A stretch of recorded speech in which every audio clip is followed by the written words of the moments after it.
On nous prend pour des pigeons. Sérieusement, je vais vous expliquer pourquoi. Souvenez-vous quand ils ont commencé à nous vendre des voitures électriques. Qu'est-ce qu'ils disaient? La voiture électrique, c'est écologique. Faire le plein coûte beaucoup moins cher qu'une voiture à essence. On va construire des bornes de recharge partout. Pas de taxes à payer. Stationnement gratuit. On vous subventionne chaque achat avec 5 à 7 000 euros. On sait tous ce que ces promesses sont devenues. Ils ont ajouté des taxes, multiplié le prix de l'électricité par 10 ou 15 selon les régions, parking payant, et en Allemagne par exemple, du jour au lendemain, ils ont annoncé l'arrêt des subventions. Et maintenant, le ministère de la Mobilité prévoit de taxer les vélos électriques. Pour quelle raison? Sûrement encore pour notre bien. Coût d'infrastructure. Avec la popularité croissante des vélos électriques, la demande d'infrastructures dédiées augmente également. Ah bon? Ces infrastructures pourront quand même être utilisées par les vélos traditionnels.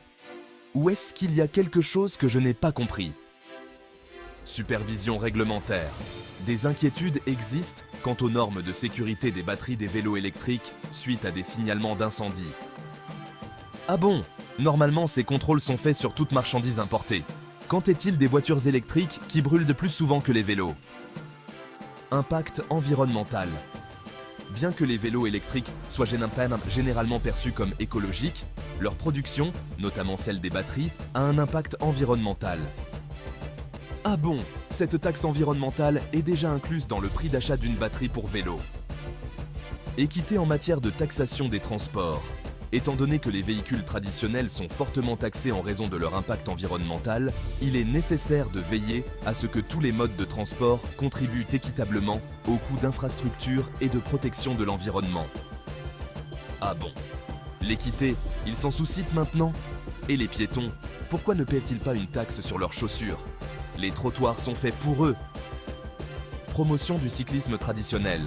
En taxant les vélos électriques, on pourrait inciter indirectement à utiliser des vélos traditionnels non motorisés, qui ont un impact environnemental encore plus faible et qui encouragent l'activité physique. Ah bon? Ce n'est pas ce qu'il nous disait pour le vélo électrique. Il nous disait que même ceux qui ne peuvent plus rouler en vélo traditionnel, comme les cardiaques et les personnes en surpoids, peuvent se mettre sur un vélo électrique. Vous voyez qu'il ne manque pas d'imagination pour trouver des excuses. Mais qui peut encore croire un gouvernement quand il nous conseille d'acheter quelque chose? Qui? Merci d'avoir regardé cette vidéo. N'oubliez pas de vous abonner, de liker et de partager pour plus de contenu.